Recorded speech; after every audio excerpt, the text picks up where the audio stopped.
Hey fellas, welcome back to 6:30 Games. The time now is 7:14. I started recording the extra games at 7 p.m. So yeah, just half an hour late, but not too late. So a viewer suggested that I should play choices of 3 planes, so I chose the J10 because I haven't featured in the channel yet. I'm pretty sure I played the J20 and the MiG-21 once already, but not the J10 just yet. We'll be playing it on Countdown on night time, team deathmatch. And yeah, that's enough yapping. I'll cut back to when the game begins. See you in a bit. Okay, so the match time was 1 minute 30 seconds. I think there's one enemy player. Yes, it's the Vegan. Okay. The rest of the team comp is whatever. Daredevil turning, disruptive flares. Yeah, okay. About standard. Okay, so J10. What is the J10 good at? Not much. It's kind of a one-trick pony. But what is its one trick? Deciding who should die. That's it. You have enough armaments to effectively kill one guy. And oftentimes, you just need to find the guy that matters. In this case, the real player would be the most deadly person on the enemy team, so I can just decide for him to die. Where is he? There we go. So why do I say that? Well, I mean, its cannon damage, the plane's cannon damage is whack, and it's kinda only got 4 infrared missiles, right? It doesn't have a lot of armaments. But these missiles are practically undodgeable. Unless the opponent has faster flares and is traveling at basically 700 knots, and in that case, really who is?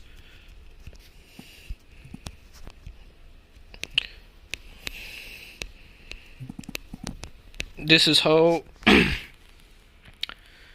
Unless, yeah, back to what I was saying, I was kind of focusing on dodging the missile there. Unless the opponent's traveling at 700 knots and has maxed out faster flares, they are not going to do much of anything. So, you have the ability to decide then and there some random guy to die instantly. And in this case, what does your plane do best? Shutting down an MVP. So if the enemy team has, give or take, a MiG-19 or something of the sort, then you can just quickly kill it.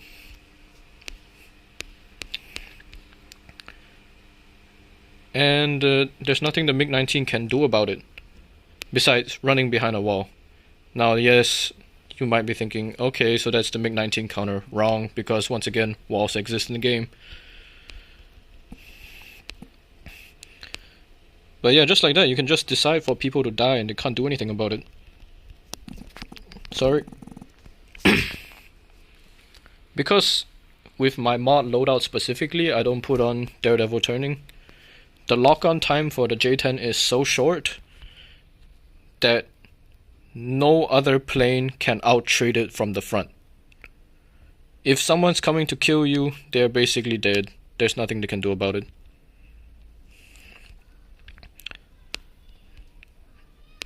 I just need to watch the map again. Just remember, if there's nothing to do, just watch for your enemies, watch their positioning, things like that. It's pretty important. Okay, decide the MiG-21 should die, just like that.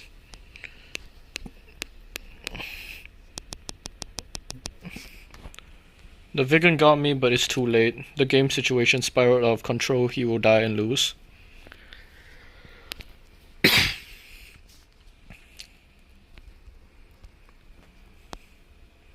I mean, he put up a good fight, it's just...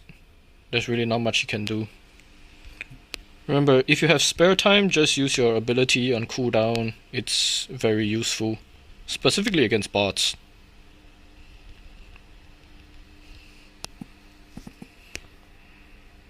Okay, the Vegan is chasing me, but that doesn't matter because all I need is 1 kill on a bot.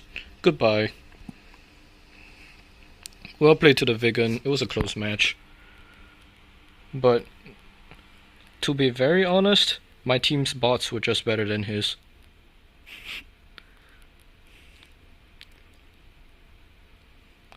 And that's it for the Winstreak section. If you'd like, you can stay for the extra game section, which is beginning right about now. And welcome to the extra section. A viewer suggested that I should play the J10, which I don't think I featured on this channel just yet, so I'll be playing it. I brought my J10 to level 20, so this will be level 20 gameplay. As usual, I'll come back to when the game begins. See you in a bit. Okay, so the match time was about 1 minute. Yeah, there should be real players. There's only one enemy on the enemy team. Let me turn down my volume a little bit. It's ADV, which should not be too powerful against my plane. I mean, it's still powerful, and it's especially powerful against bots. But otherwise, I'm not really too much at a disadvantage because my plane relies on IR missiles rather than radar. I can see the ADV over there, but I don't want to confront it in a head-on because it has better health than me. Okay, now we've entered a turn, which I think is terrible, so I'm going to bail and go in between here. Use the disruptive flare, you're dead.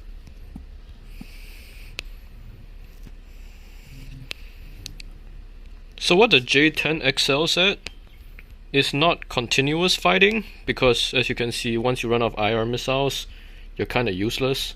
But what it does excel at is picking one guy and deciding that he dies no matter what. So in J10, by playing the J10, you need to learn how to target prioritize especially well. So do you want to go after the F5? Sure, it's quite squishy and you can kill it quite easily, but you would spend too many missiles doing that, and now you're not lethal for an ADV. So you want to think about your choices of actions. Over here, my main priority would be the ADV, because, I mean, what is the rest of the planes going to do? Yep, just like that. Remember, the J10 missiles are a guaranteed kill, but you only get one kill, so you have to decide.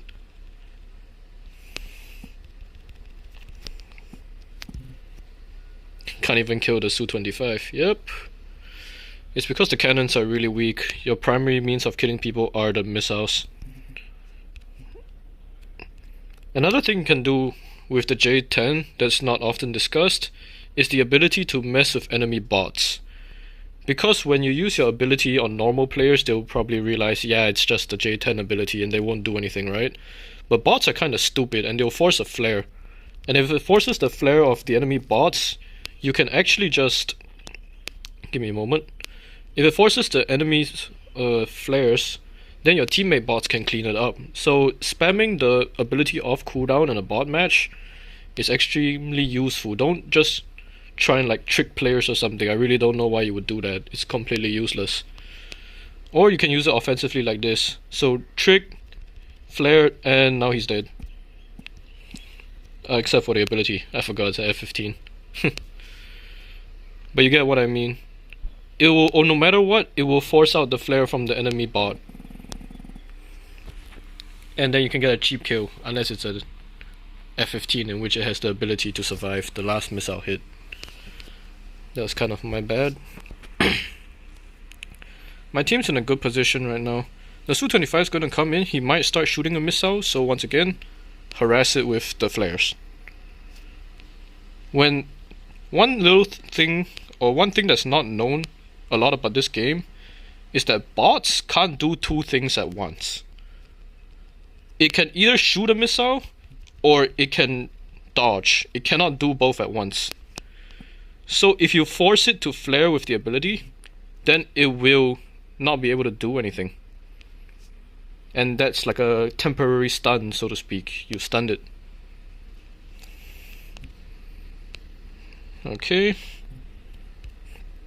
19-4, let's close it out with a kill on the A6. Yeah, pretty good. The J10 shines not at all. Actually, I was about to say something, but then, I take it back. The J10 doesn't shine at all. It's not very good at dogfighting, but it's very good at deciding which person should die. And as such, you just need to have pretty good target prioritization.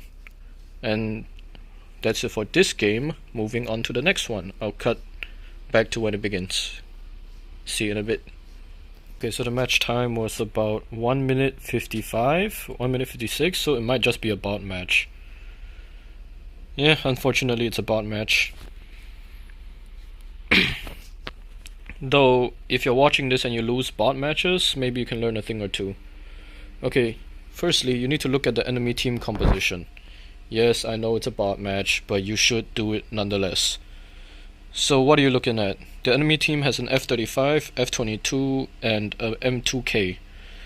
So what you need to realize right now is that your team's bots are at a severe disadvantage because they have missile advantage.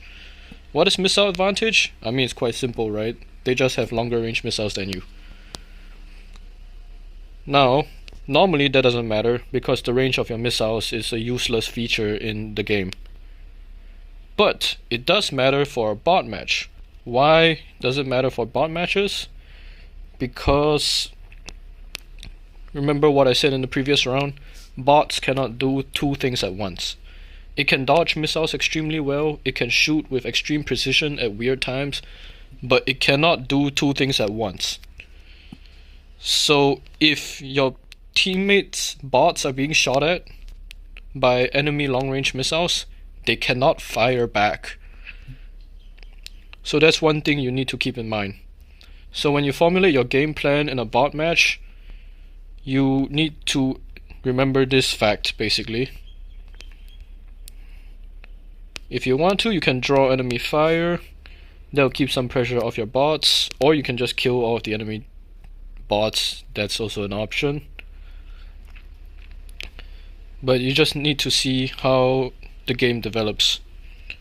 If you play too aggressively and then the enemy bots start running into your spawn, then that's actually a pretty good thing because then their range advantage doesn't matter anymore. But if you keep pushing into the enemy spawn, then your team's bots will just keep getting shot by radar missiles and you can't do anything about it.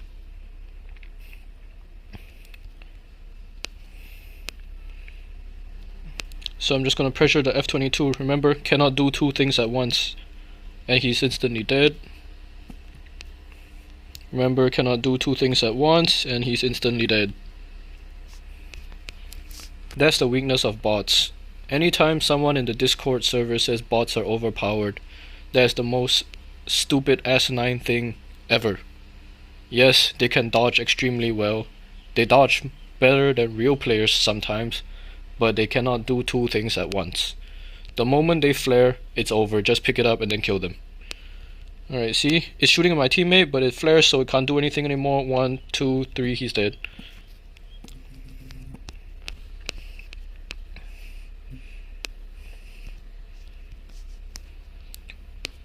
Yes, they can see you through walls, but if you just take weird angles, the bots can't do anything about it. It's flaring, it can't do anything, shoot him and he's dead. That's just how bots works. So you can bring this knowledge into your real games as well, because it's not often that you run into a full stack 5v5, right? Or if you do, then, well, I mean, sucks for you. But if the enemy team has a bot, this is something you can take note of. Remember, they cannot do two things at once. If the enemy bot is coming in, just shoot one missile at it, and it will just become completely useless. And that's it for the extra games. Thank you for watching to the end. I'll see you in the next episode.